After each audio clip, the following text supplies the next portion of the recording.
In the late summer of 1685, in the quiet town of Bridgewater, Dr. Peter Blood had every intention of living a peaceful life. He had seen enough of war in his youth, served in foreign campaigns, witnessed the waste of ambition and politics, and had chosen, wisely, he thought, the steady profession of medicine. Illness, at least, obeyed natural laws. Politics did not. England, however, was restless. The rebellion of the Duke of Monmouth had been crushed at Sedgemoor, and the western counties trembled beneath the tread of royal troops. Suspicion was everywhere. Mercy was nowhere. It was on such a day that a frantic knocking disturbed the doctor's composure. A young man stood at his door, mud-stained, breathless, desperate. A gentleman lay wounded, he said, badly wounded. The matter was urgent, life or death. Blood asked no political questions. He gathered his instruments and followed. The house where the wounded man lay was dimly lit and heavy with fear. The patient was young, of gentle birth, and unmistakably one of Monmouth's defeated followers. A musket ball had torn through his shoulder. The injury was grave, though not beyond saving, if treated in time. Blood set to work with calm efficiency. He did not ask whom the man had followed into battle. He did not inquire whether the cause had been just. He saw only flesh, torn and bleeding. And then the door burst open. Kirke's dragoons. They entered with iron boots and iron faces, muskets leveled, suspicion blazing in their eyes. Colonel Kirke's name was already whispered with dread across Somerset. His soldiers required no proof, only accusation. The wounded man was seized, and so was Blood. "You aid a traitor," one of the officers declared. "I treat a patient," Blood replied evenly. It made no difference. To Kirke's dragoons, healing a rebel was rebellion enough. Blood was marched through the streets he had walked as a respected physician. Now he walked in chains. The jail at Bridgewater overflowed. Men crowded the cells, farmers, laborers, boys scarcely old enough to shave. Some had fought, some had merely been suspected. All awaited judgment, or what passed for it. For into the West Country rode the Lord Chief Justice, George Jeffreys, a man whose reputation preceded him like a storm front. He came not to examine, but to make examples. The courtroom was less a place of law than of spectacle. When Blood was brought before Jeffreys, he stood erect, neither defiant nor submissive. He answered clearly. He admitted to treating the wounded man. "You confess to aiding a rebel?" Jeffreys thundered. "I confess to performing my duty as a physician," Blood said calmly. Murmurs stirred the hall. Jeffreys leaned forward, face flushed with fury. "You presume to set your duty above the king's justice?" "My duty," Blood replied, "was to save a life." There was irony in his tone, controlled, unmistakable. It did not please the bench. The verdict required little deliberation. Guilty of treason. Sentence, death by hanging. The words fell without ceremony. Yet fate, ever unpredictable, intervened once more. The Crown, seeking profit as well as punishment, commuted the sentence. The condemned were not to die, yet. They were to be transported, sold, shipped to the colonies as indentured labor, slaves in all but name. Thus Peter Blood, physician of Bridgewater, was reduced to property. He had not drawn a sword for Monmouth. He had not fired a musket at the king. He had merely obeyed the oldest law of his profession. And for that, England cast him into chains. So began the long descent, from respected doctor to transported convict. And the sea, which had once been only a memory of youthful campaigns, waited to receive him again. The voyage to Barbados was conducted with a brutal efficiency that stripped away any remaining illusion of justice. They were no longer prisoners awaiting appeal. They were cargo. Packed below decks in suffocating darkness, the condemned men of Monmouth's rebellion lay chained in the heat of the Atlantic crossing. The air was foul, the water rationed, the guards indifferent. Disease moved freely where men could not. Peter Blood endured it with the same restraint that had marked him in court. He neither raged nor pleaded. He observed. He conserved strength. He spoke when necessary and remained silent when words would change nothing. He had survived battlefields before. Survival, he knew, was an art. When at last the ship anchored in Carlisle Bay, Barbados, the prisoners were brought ashore and assembled in the open like livestock. Planters came to inspect them. It was commerce without disguise. Men who had once owned land in England now stood barefoot on foreign sand, while buyers examined their shoulders, teeth, arms, testing muscle as one might test a horse. Bargains were struck, prices negotiated, names recorded in ledgers. Blood watched this transaction with detached clarity. Humiliation could not alter reality. What mattered was the next move. He drew attention quickly. His bearing was too composed, his speech too precise. When the auctioneer mentioned that he was a physician, several heads turned. Among them was Colonel Bishop, a prosperous planter of harsh disposition, and beside him stood a young woman whose presence did not match the brutality of the scene. Miss Arabella Bishop. She regarded the line of men not with hunger for labor, but with something more complex, curiosity, perhaps, or unease. When Blood was presented, he met her gaze without servility. "Strong enough," Bishop muttered. "If he's a doctor, he'll serve well enough in the fields or in my sick house." The bargain was struck. Thus, Peter Blood became the property of Colonel Bishop. Life on the plantation was disciplined cruelty disguised as order. The heat was relentless, the overseers more so. Yet Blood's medical skill soon distinguished him. When fever swept through the laborers and even into the planter's household, Bishop found it convenient to remember that he owned a physician. Blood treated the sick with professional detachment. He neither flattered nor accused. He simply worked, and his success did not go unnoticed. Arabella visited the infirmary more than once. Their conversations were measured, restrained. "You do not seem," she once said quietly, "like the rebel they describe." "I was never one," Blood answered, "but rebellion is a matter easily assigned." There was no bitterness in his tone, only irony.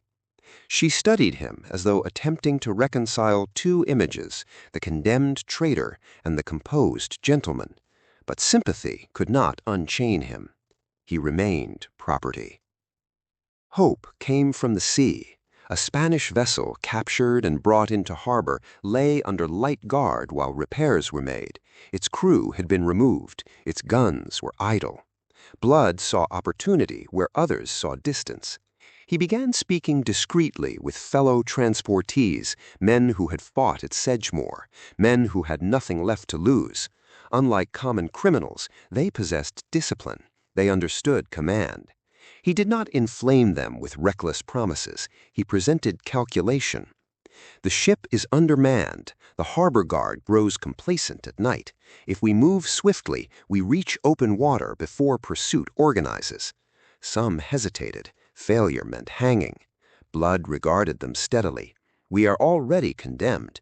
The difference is whether we die here slowly or attempt to live." The plan was formed in whispers. When the moment came, it unfolded with precision. They struck at night. Guards were overwhelmed before alarm could spread. The Spanish vessel was seized with startling efficiency. By dawn, sails were unfurled. Barbados diminished behind them. On deck, Peter Blood stood facing the open sea once more, not as physician, not as slave, but as a man who had reclaimed motion. He did not yet know what name history would give him, but he knew this: He would never again stand waiting to be sold. Freedom, once regained, does not come with instructions. The stolen Spanish vessel cut through Caribbean waters under uncertain authority. They were no longer slaves, but neither were they lawful sailors. They were armed fugitives in a sea dominated by empires. Blood understood the truth immediately. Survival required alignment. Tortuga offered it. The island was less a colony than a frontier experiment in sanctioned lawlessness. French, English, Dutch, all mingled under the loose banner of buccaneering. Spain was their common enemy, and Spanish treasure their shared occupation. When Blood brought his captured vessel into Tortuga's harbor, eyes turned toward him, not with contempt, but with appraisal. Here stood a man who had taken a ship from beneath English authority. Here stood discipline. Here stood command. He was received among the brethren of the coast. But Blood never fully became one of them. He accepted the necessity of attack. He understood the economy of plunder. Yet there was a distinction he maintained quietly but firmly. He would fight armed ships, not slaughter towns, take prize vessels, not indulge cruelty. Among the buccaneers, this was considered refinement. Among Spaniards, it made no difference. Their first true engagement came swiftly. A Spanish merchantman was sighted under escort, lightly guarded but valuable. Blood approached with calculated restraint, concealing strength until the final moment. When he struck, it was with decisive coordination. Cannons roared, rigging splintered. The Spanish fought bravely, but Blood fought intelligently. The merchantman fell into his hands before sunset. No massacre followed. The wounded were treated. The surviving officers were spared. The crew watched him carefully. A pirate who restrained violence was an unusual captain. Word spread. Spain began to whisper his name. Yet the core of his strength did not lie in terror. It lay in his men. They were not born pirates. They were transported rebels. Farmers from Somerset, soldiers who had marched under Monmouth, men sold into bondage and hardened by injustice. Blood forged them not through fear, but through structure. Shares of prize were allocated fairly. Orders were clear. Discipline was maintained without brutality. He understood something the others did not. These men did not fight for gold alone. They fought for dignity reclaimed. Under his command, the ship became more than a pirate vessel. It became an instrument of correction. Not revenge, correction. Each Spanish prize taken was, in their minds, payment drawn from a world that had declared them expendable. Yet Blood never forgot the danger of transformation. He had escaped slavery. He would not replace chains with savagery. In the taverns of Tortuga, drunken captains boasted of cities burned and prisoners hanged. Blood listened and remained apart. He knew that a line once crossed is seldom retraced.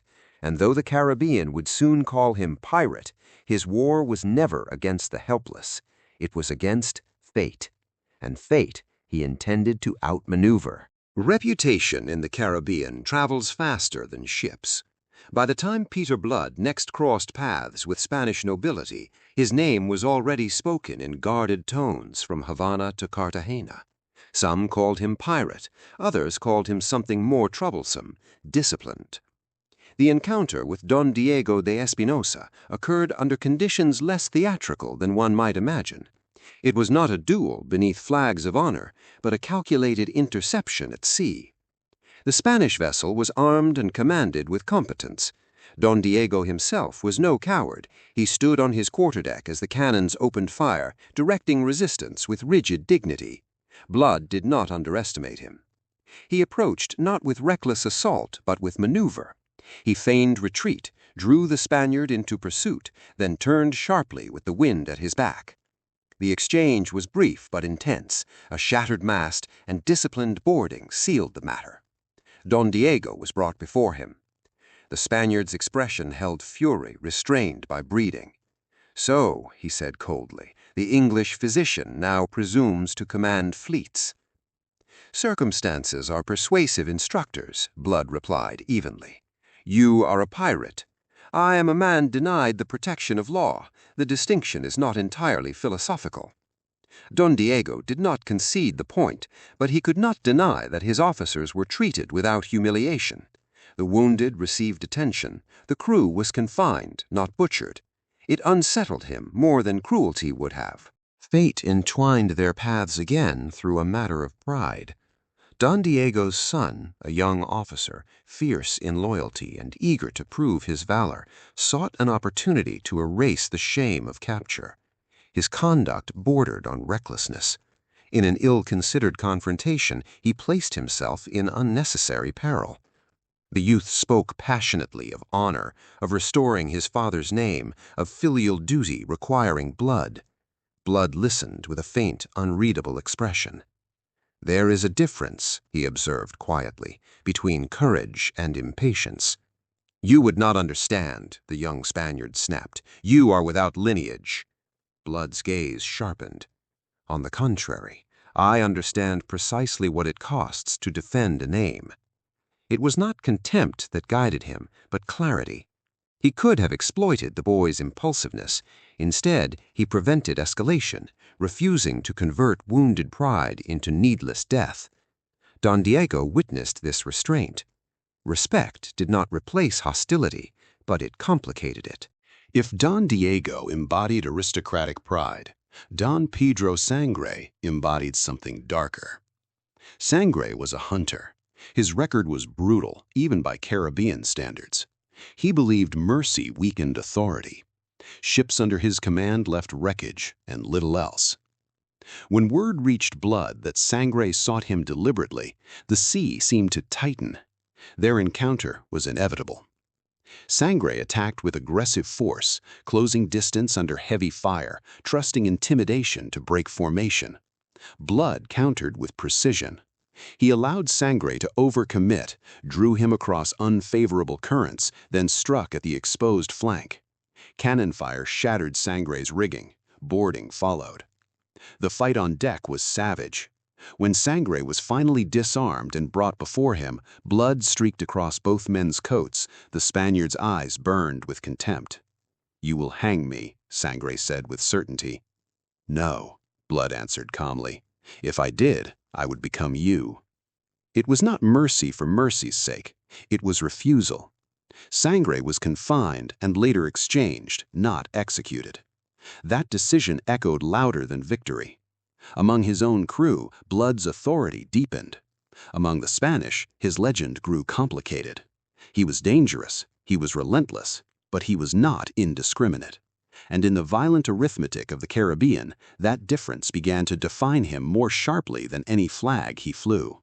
Tortuga was never a place of innocence. It was a marketplace of ambition, greed, survival, and rumor. A harbor where gold changed hands faster than loyalty.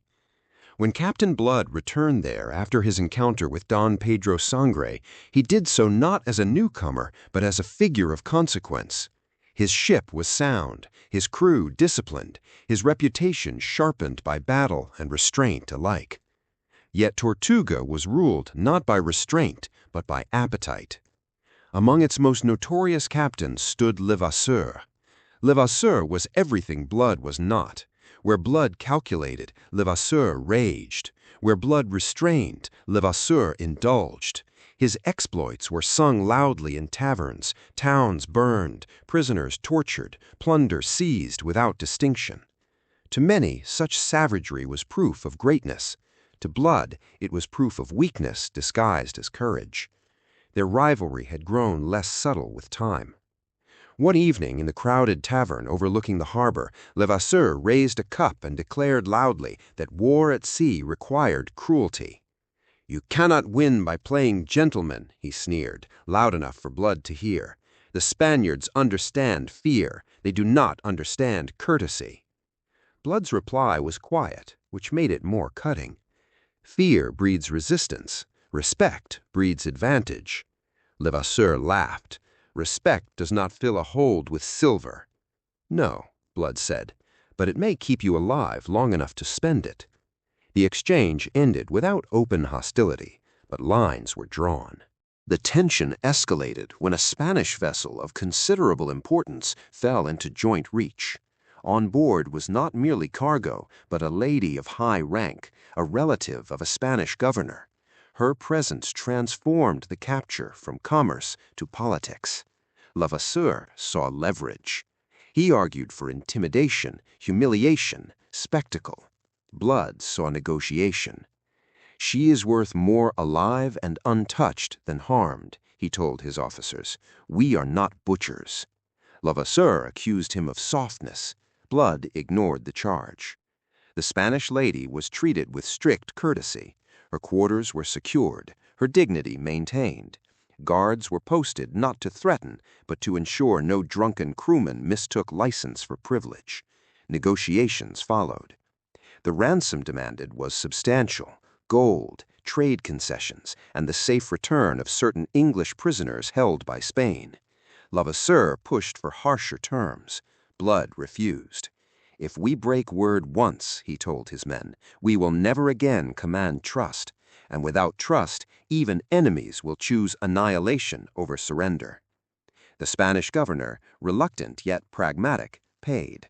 The exchange was conducted with formal decorum. When the lady departed, she did not curse Blood. She regarded him with measured composure, perhaps even reluctant acknowledgment. Levasseur, however, was furious. "You squander fear," he spat. "No," I replied calmly, "I invest it wisely." The ransom altered the balance among the buccaneers. Some captains began to see Blood not merely as a pirate, but as something more dangerous, a leader whose authority came from discipline rather than terror. Levasseur saw threat. Blood saw inevitability. Tortuga celebrated the wealth brought in. Silver rang on tavern tables. Rum flowed. But Blood stood apart from the noise. He understood something the others did not. Plunder sustains appetite, but reputation sustains survival. And in the violent mathematics of the Caribbean, survival was worth more than gold. Yet with every prize taken, with every Spanish grudge deepened, the sea tightened its net. Blood had built power. Now he would be tested by it. Success breeds confidence. Confidence in the Caribbean often invites disaster. Word reached Tortuga of a richly laden Spanish convoy sailing lightly escorted along a predictable route. The intelligence seemed unusually precise: dates, tonnage, even armament detailed with suspicious clarity. Levasseur was eager. "This is the prize of the season," he declared. Blood was less enthusiastic. "Information that arrives too neatly," he observed, "usually belongs to the enemy." But the promise of silver dulled caution among the brethren. A small squadron of buccaneer ships set sail to intercept the supposed convoy. The sea lay deceptively calm when they sighted the vessels. At first glance, it appeared as promised, merchant hulls heavy in the water. Then the illusion dissolved. Gun ports opened in disciplined unison. What had seemed vulnerable proved heavily armed.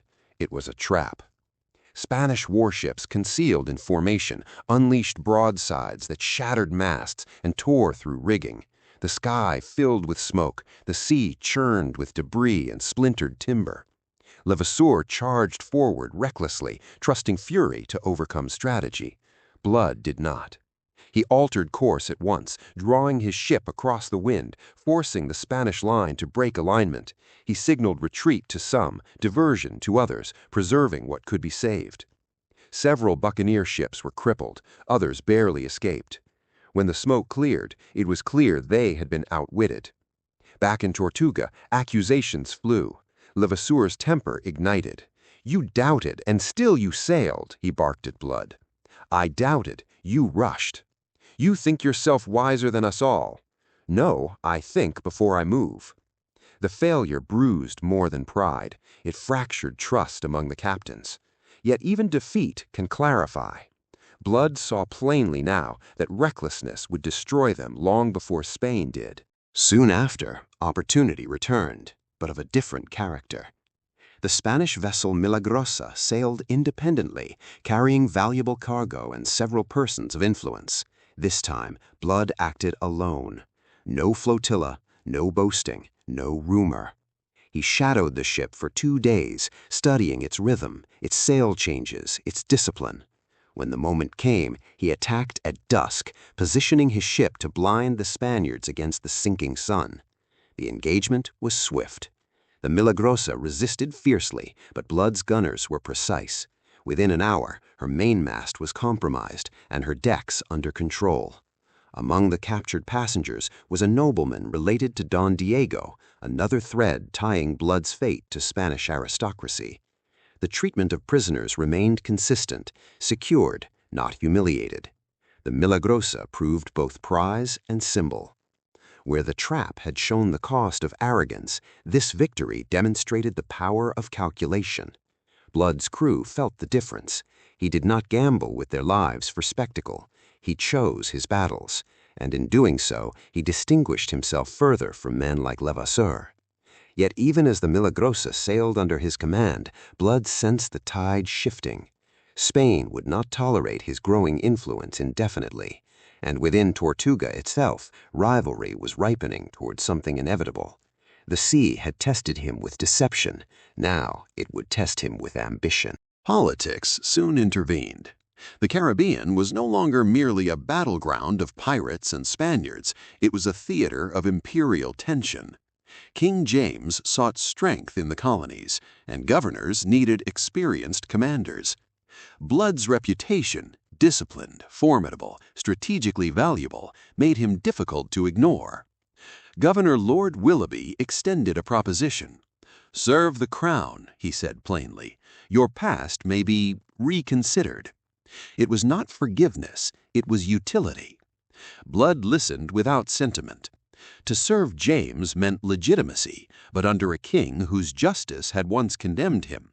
It meant exchanging outlaw freedom for official command. He considered the offer carefully. He had never desired piracy for its own sake. It had been a condition imposed upon him. If service restored standing and perhaps quieted Arabella's judgment, was it not worth acceptance? "I will serve," he said at last, "provided my men are granted protection equal to my own." It was agreed. Thus Peter Blood entered the service of King James II, not as penitent, but as pragmatist. His guns now flew the English flag. Yet he remained watchful. Kings change, alliances shift, labels endure. And though the crown now called him captain, he knew how swiftly it might again call him criminal. The sea had given him power. Now politics would test whether he could hold it. Power at sea does not erase the past. When Peter Blood sailed into Port Royal under uneasy truce, he did so not merely as a captain, but as a man carrying unfinished reckonings. Jamaica was restless. Politics in England had begun to tremble. The reign of King James II grew uncertain, and colonial governors weighed loyalty against survival. It was there that Blood saw her again, Arabella Bishop. Time had refined rather than softened her. She stood composed, self-assured, aware of his presence before he spoke. The meeting was neither tender nor dramatic. It was controlled. "You have prospered," she said, her tone even. "Prosperity," Blood replied lightly, "is a matter of perspective. They call you a pirate. They call me many things. And are they wrong?" He held her gaze. "I was made an outlaw by law itself. I chose not to die quietly." Her expression hardened slightly. "You have taken ships. I have taken from those who would have taken from me. And that makes it just?" "No," he said quietly. "It makes it survival." The word hung between them. Then came the sharper wound. "Whatever the reason," she said, "you are still a thief and a pirate." The phrase struck deeper than accusation from any court. He inclined his head, masking reaction with composure. "If I am, it is because the world left me little else." But as he walked away, he knew something had shifted. Gold could not purchase absolution. Victories could not erase the label she had given him. Service under the crown did not grant Peter Blood comfort. It granted him position, but not acceptance. Among certain officers of Jamaica, the memory of his past remained convenient ammunition. He might sail under English colors now, but to some he was still the transported rebel who had found opportunity in piracy. The quarrel came, as such tensions often do, without warning, but not without cause. At a formal gathering in Port Royal, a naval officer of rigid temperament allowed himself a careless remark. "A curious promotion," he said within earshot, "for a man once fit for the gallows." The room stiffened. Blood regarded him calmly.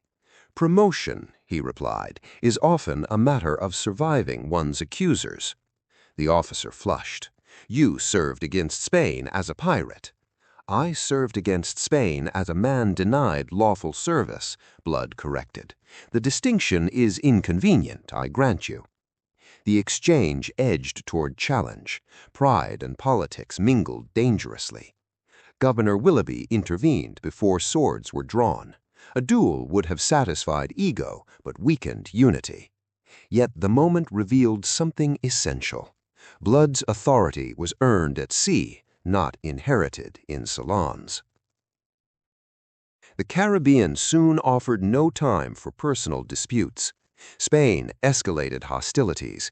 English vessels were seized. Colonial ports were threatened. The uneasy truce dissolved into open conflict. In the course of one swift engagement, Blood intercepted a Spanish vessel carrying not merely cargo, but high-ranking passengers connected to colonial command. Among them were officers whose capture carried diplomatic weight. Some among his crew suggested harsh treatment, retaliation for English prisoners previously mistreated. Blood refused. "They are not trophies," he said, "they are leverage." The prisoners, hostages now in fact if not in name, were confined under strict order but treated with restraint. Medical care was provided. Insults were forbidden. Spain was informed of terms. Exchanges were negotiated.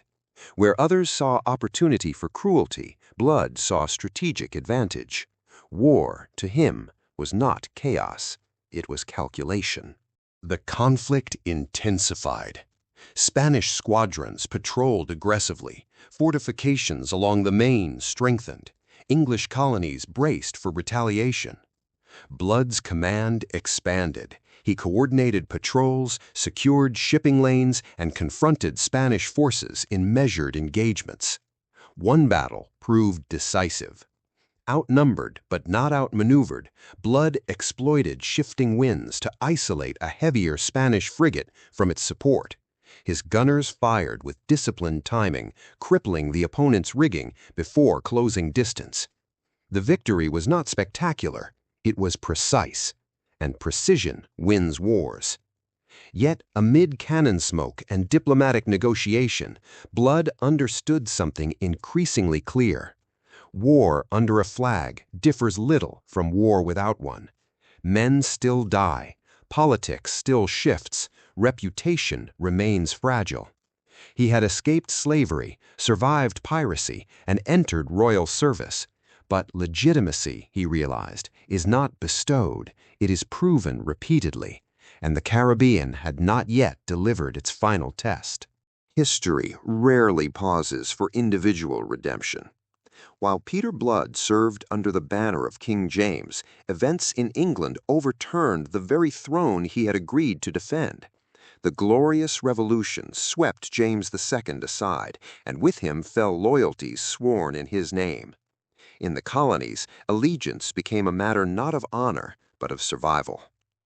French power in the Caribbean surged under Louis XIV. French admirals sought capable commanders familiar with Spanish waters, and Blood's reputation made him a valuable prize. It was not sentiment that guided his next decision. It was calculation. Until England stabilized under its new monarch, the French offered opportunity and continued war against Spain, the old adversary. Blood accepted temporary service under the French crown, not as subject, but as commissioned commander. If empires used men as instruments, he would ensure he remained a sharp one. Within the French command structure stood a man ill-suited to Blood's temperament, the Marquis de Rivarol. De Rivarol possessed rank, lineage, and impeccable court polish.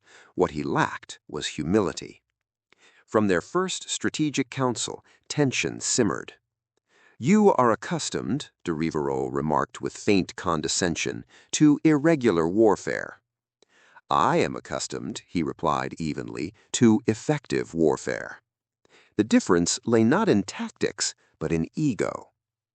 During operations against Spanish convoys, de Rivarol favored bold frontal assaults, dramatic, visible, dangerous. Blood preferred maneuver, isolation, pressure.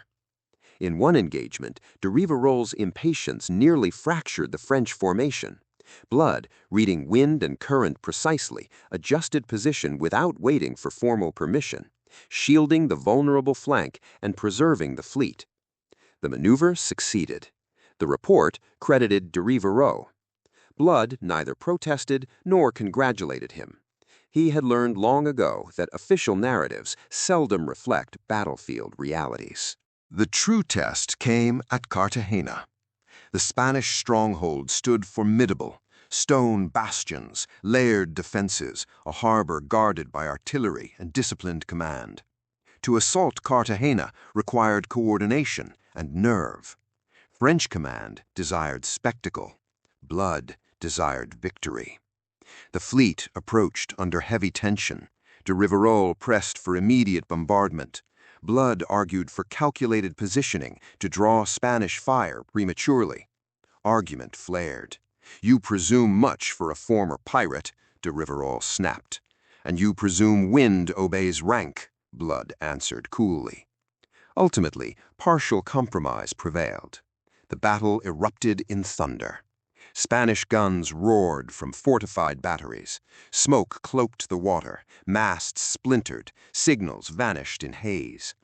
At the critical moment, de Rivarol's flagship drifted into crossfire, its maneuver mistimed. Confusion spread. Blood reacted instantly. He advanced his own vessel into the exposed corridor, drawing fire long enough to allow French repositioning. It was a dangerous gamble, one that risked annihilation. It worked. The Spanish line faltered. A breach opened. The French pressed through. Cartagena fell. Victory was proclaimed in France with appropriate ceremony. Credit flowed upward. Blood remained peripheral in official dispatches. Yet among officers who had seen the smoke clear, the truth was understood. Without his intervention, Cartagena would have become disaster. Still, he recognized the pattern.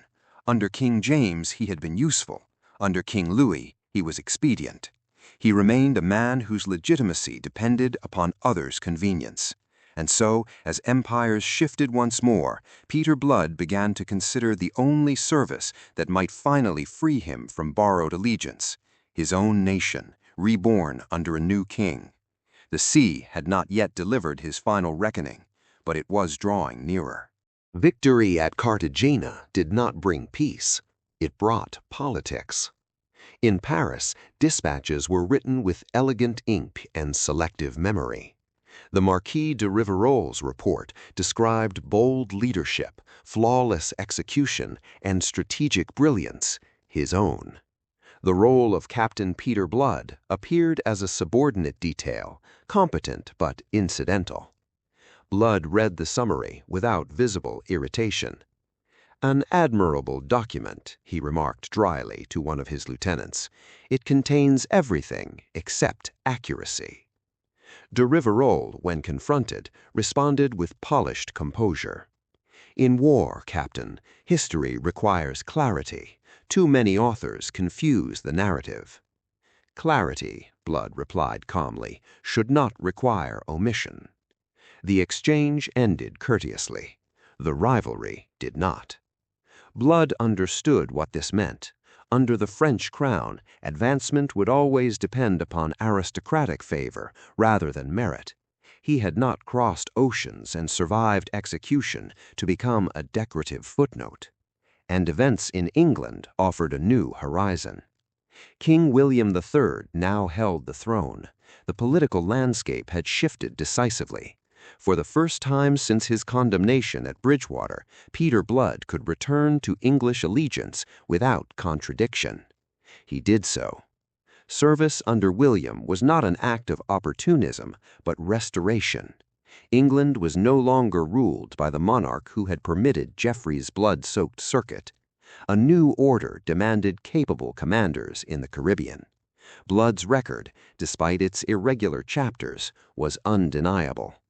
He entered English service formally, his pardon confirmed, his rank recognized. Yet fate reserved one final proving ground. The Arabella, his ship, named long ago for the woman whose judgment had weighed heavier than any court, faced its last and fiercest engagement. A Spanish squadron, determined to crush his influence once and for all, intercepted his position. The enemy possessed heavier tonnage and numerical advantage. Retreat was possible. Surrender was not. Blood surveyed the formation quietly. "We hold the wind," he said. "That is enough." The battle opened with punishing force. Spanish broadsides tore at the Arabella's rigging. Splinters flew. Smoke thickened the air. Men fell. Blood moved across the deck with controlled precision, issuing orders without raising his voice. Timing, angle, distance. He waited for the moment when Spanish confidence turned to overextension. Then he struck. A calculated turn, a concentrated barrage at a vulnerable mast, a decisive boarding maneuver at precisely the breaking point of morale. The Spanish line faltered. What had begun as encirclement ended in fragmentation. When the smoke lifted, the Arabella remained afloat, scarred, battered, but undefeated. It was not merely a tactical victory. It was closure. The slave who had once stood in chains at Barbados now commanded with full authority under the English flag. The pirate once hunted across the Caribbean now defended imperial interests. And yet, as the wounded were tended and the dead committed to the sea, Blood felt no triumph, only completion. The sea had tested him as rebel, fugitive, privateer, commander. In each role, he had chosen discipline over chaos. Now, at last, he stood not as an outlaw tolerated by necessity, but as a recognized servant of his nation. The voyage that began in chains was nearing its final harbor. One chapter remained, not of battle, but of judgment, his own. History has a quiet sense of irony. The man once condemned to hang at Bridgewater, marched in chains as a traitor to the crown, stood now in a governor's residence, addressed formally as His Excellency. Peter Blood, physician, transported convict, slave, fugitive, pirate, admiral, had become governor. The transformation seemed improbable only to those who had not witnessed the journey. He had not seized power through ambition. He had endured long enough to outlast those who misjudged him.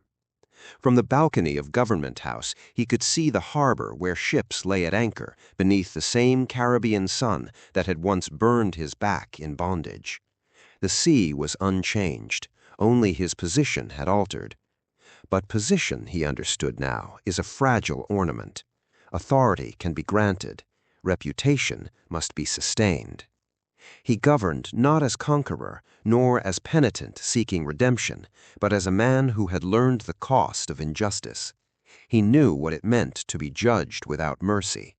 He knew how easily law becomes weapon when guided by fear. And so his administration bore the imprint of experience. Firm but measured, disciplined but not cruel. He had commanded pirates without becoming savage. He had served kings without becoming servile. Through each transformation, one principle had remained intact: choice. Circumstance had stripped him of freedom more than once.